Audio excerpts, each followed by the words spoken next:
మత్స్యకారుల ఆరాధ్య దైవం కులదేవత నూకతాత జాతర అనకాపల్లి జిల్లా నక్కపల్లి మండలం రాజయ్యపేట గ్రామంలో ఘనంగా నిర్వహించారు. శివరాత్రి తర్వాత వచ్చే అమావాస్య రోజున గ్రామ దేవుడుగా భావించే ఈ నూకతాత జాతర నిర్వహించడం అనాదిగా పూర్వీకుల నుండి వస్తున్న ఆచారం. పూర్వము మత్స్యకారులను తీవ్ర ఇబ్బందులు ఎదురవ్వడం వలన నూకతాత అనే వ్యక్తి పూజారి రూపంలో వచ్చి మత్స్యకారుల కష్టాలు తీర్చడం జరిగింది. అప్పటి నుండి మత్స్యకారులు నూకతాతను ఒక దేవుడుగా భావించి ఆయన జాతర చేయడం జరుగుతుంది. ఆయన్ను కలిస్తే తమ కష్టాలు పోతాయని మత్స్యకారుల నమ్మకం. అదేవిధంగా గ్రామంలో నూకతాతకు ఆలయం కూడా నిర్మించారు. నాటి నుండి నేటి వరకు ప్రతి ఏటా శివరాత్రి మర్నాడు వచ్చే అమావాస్య రోజున ఈ నూకతాత ప్రతిమలను సమీపంలో ఉన్న సముద్ర తీరంలో స్నానాలు చేయించి గుడికి తీసుకొస్తారు. ఈ నేపథ్యంలో నూకతాత ప్రతిమగా కొలిచే పూజారి నడుచుకుంటూ వస్తున్న దారిలో భక్తులు రోడ్డు మీద అడ్డంగా పడుకొని మొక్కులు చెల్లించుకుంటారు. వారిపై నుండి పూజారి నడుచుకుంటూ వెళ్లడం జరుగుతుంది. పెట్టని కోటగా కొన్ని ప్రాంతాల్లో అనాదిగా చక్కటి ఒక దైవానికి సంబంధించి కానీ జాతరలకు సంబంధించి కానీ లేకపోతే ఒక సెంటిమెంటల్గా కానీ కొన్ని పూజలు చేసుకునేటువంటి సంస్కృతి మన ఆంధ్రప్రదేశ్లో అనేక ప్రాంతాల్లో ఎల్లప్పుడూ జరుగుతూ ఉంటాయి.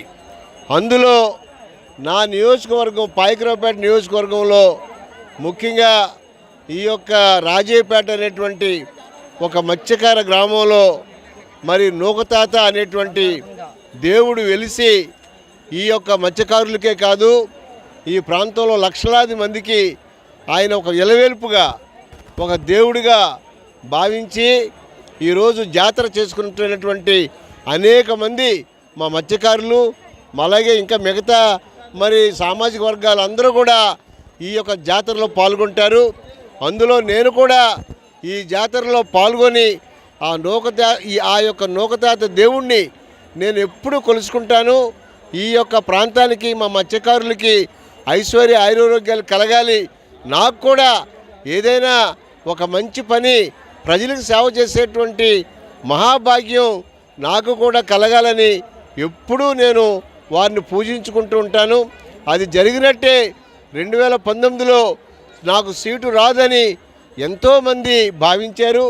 ఆ నూకతాత దయ వల్ల నాకు సీటు రావటం, మళ్ళీ నేను గెలవటం, మళ్ళీ ఈ యొక్క ప్రాంతానికి సేవ చేసుకునేటువంటి భాగ్యం నాకు కలిగినందుకు ఈ నూకతాత ఈ యొక్క జాతరలో ప్రతి ఒక్కరిని కూడా ఐశ్వర్య ఆరోగ్యాలు ఆ నూకతాత దేవుడు వారికి అందించాలని, వారి యొక్క నిజమైన అనుకున్నటువంటి పనులన్నీ ముఖ్యంగా పెళ్లి కాని పాపలందరూ కూడా ఒక కింద ఒక పొడుకుని ఆ నూకతాత దేవుణ్ణి కొలుచుకుంటారు.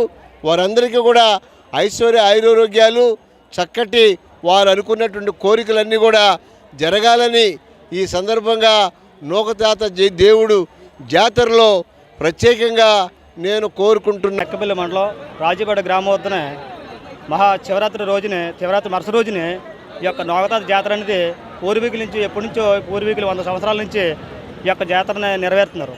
అలాగే మేము కూడా ఈ యొక్క జాతరను నడిపిస్తున్నాం. ఈ యొక్క బీచ్ నుంచి నూకతాత గుడికి వెళ్ళినంత వరకు ఎక్కడా కూడా పూసంతా కూడా ఖాళీ లేకుండా చేపలు పడతారు. మాకు మొక్కుబడి అనేసి ఒక ఇది. అలాగే చేప పడినంత అందరికీ కూడా మొక్కుబడి తీర్చుకుంటామని ఆనందపడతారు. అలాగే కోరికలు తీర్తాయని కూడా ఆనందపడతారు. ఈ యొక్క జాతరకి పూరి కోనరాక ఇతర రాష్ట్రాల నుంచి కూడా తరలి వస్తారు ఈ యొక్క జాతర చూడడానికి. నూకతాత జాతరకి ఎప్పుడు కూడా ఈ మత్స్యకారులు ఈ యొక్క 100 సంవత్సరాల నుంచి పూర్వీకులు 100 సంవత్సరాల నుంచి మత్స్యకారి గ్రామంలో ఈ యొక్క నూకతాత జాతర అనేది శివరాత్రి మరుసటి రోజు ఎప్పుడు కూడా జరుగుతూనే ఉంటుంది. అలాగే ఈ చేప పడినటువంటి ఈ బొత్తులందరికీ కూడా ఆపుతులు అడ్డుపడతారని ఒక నమ్మకం వల్ల ఈ యొక్క జాతర కొనసాగుతూనే ఉంటుందండి.